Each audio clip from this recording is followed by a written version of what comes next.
Të dashur shqiptar, sot është një ditë shumë e veçantë. Sot do të mësojmë premrin pronor, vajzën tënde, djalin tënd, që është në rasën kallëzore. Kështu ishte menduar deri tani. Mirë po, gjuha shqipe ka një mënyrë tjetër që askush nuk e ka ditur, është lokativi ose rasa vendore, që është zbuluar krejt rastësisht nga unë dhe është zbuluar nga unë duke studiuar gjuhën dorike. Çfarë është gjuha dorike? Gjuha dorike është si ajo veza që ne ham çdo ditë, veza që nuk kanë nxjerr zoq.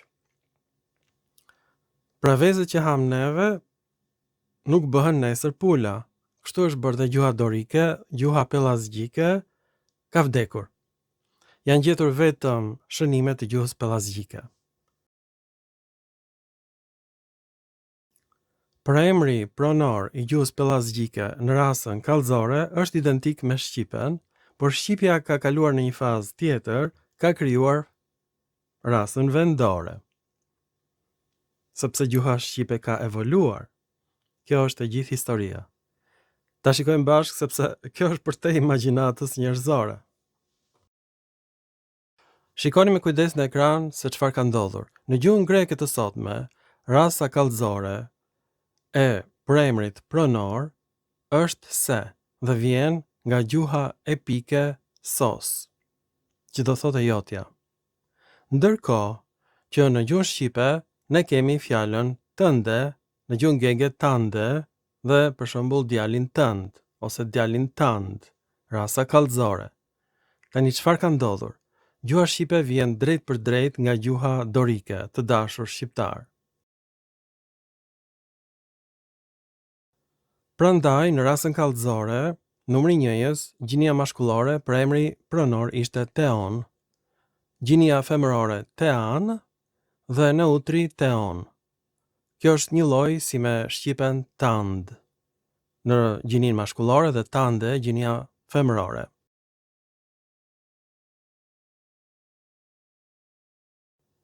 Dhe unë kam gjetur që kjo përkon me lokativin e premrit pronor tënd në gjuhën e evgjitëve, e cila është tindo, një lloj si në shqip, tand dhe tande.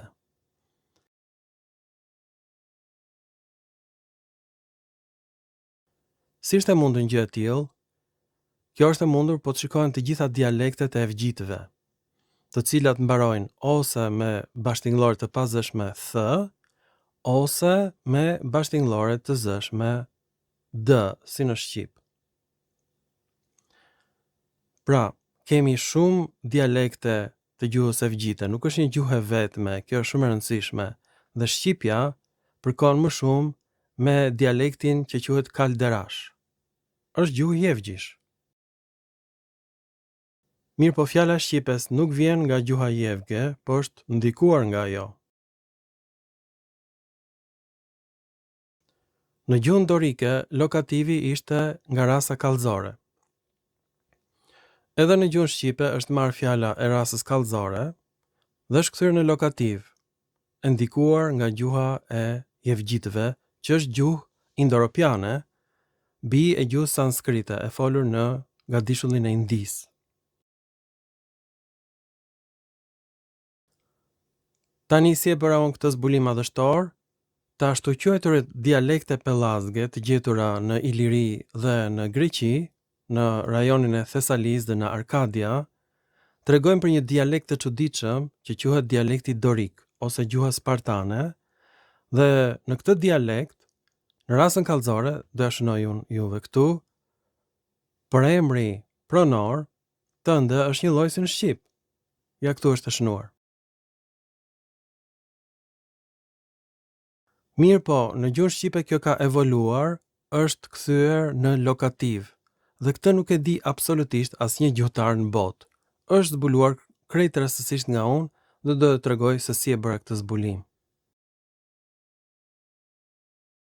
Një shkencëtar i shquar me origjinë evgjite në Greqi ka bërë gramatikën e dialekteve greke dhe ai ka gjetur që format më të vjetra të gjitha dialekteve evgjite janë gjetur në Greqi pranë vendbanimeve të arvanitasve. Përse do thoni ju? sepse evgjitët kanë ardhur nga Bizanti, nga Konstantinopoja, atje shërbenin si këngëtar shëtitës, gjithashtu për të pastruar plehrat, pra ishin klasa më ullët e shoqërisë, dhe këta evgjit pastaj erdhën në Greqi, e evgjitëruan të gjithë Greqin dhe në fakt grekët prandaj duken si evgj edhe sot të kësaj dite, sepse janë fakt evgj që flasin variantin e atikës të dashur shqiptar.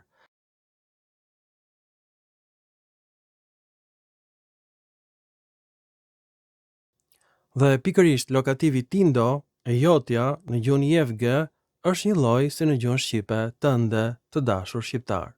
Pik për pik.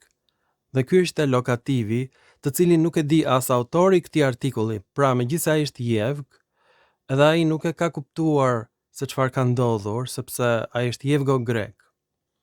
Dhe mu desh të studioj gjuhën sanskrite dhe si ka evoluar gjuha sanskrite në dialektin prakrit, që është një vend i veçantë në Indi, dhe prej këtij rajoni ka ardhur pikërisht gjuha jevge, është përhapur në perandorin perse, pastaj në perandorin bizantine,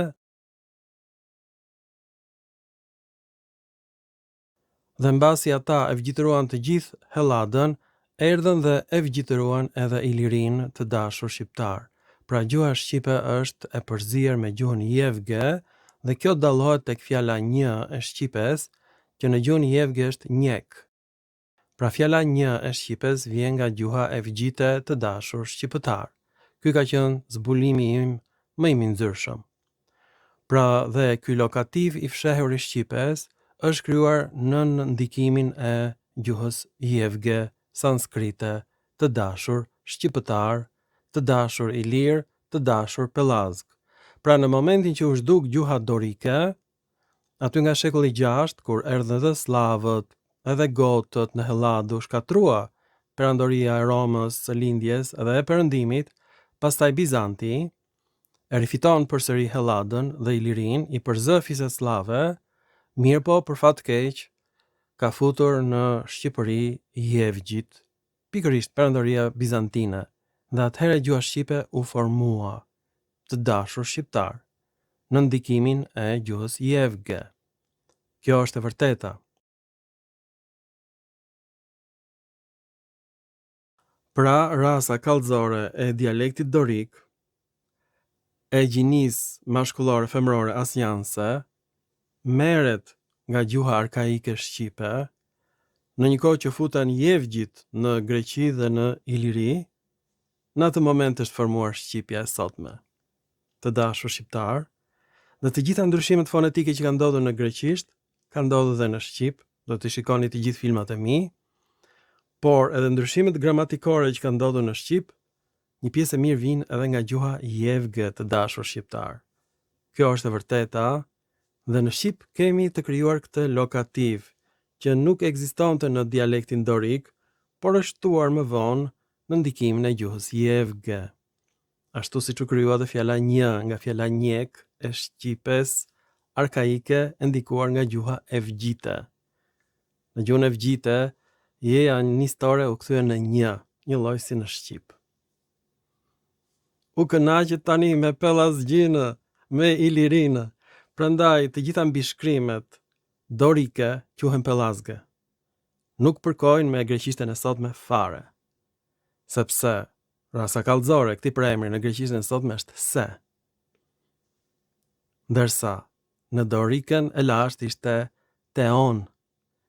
Dhe në rasën kallëzore, mashkullore, asnjanse, dhe në femrore ishte tean. Në gjuhën shqipe është tan, dhe është shtuar kjo tan de në ndikimin e gjuhës evgjite, për të krijuar lokativin e fshehur. Ju faleminderit për vëmendjen, të dashur shqiptar, po të doni na ndihmoni me një shumë simbolike, në mënyrë që unë ta zgjeroj akademinë që kam krijuar, sepse jam i vetmi studiues serioz i gjuhës shqipe deri tani, të dashur shqiptar. Ju faleminderit për vëmendjen dhe mirupafshim në filma të tjerë shkencor.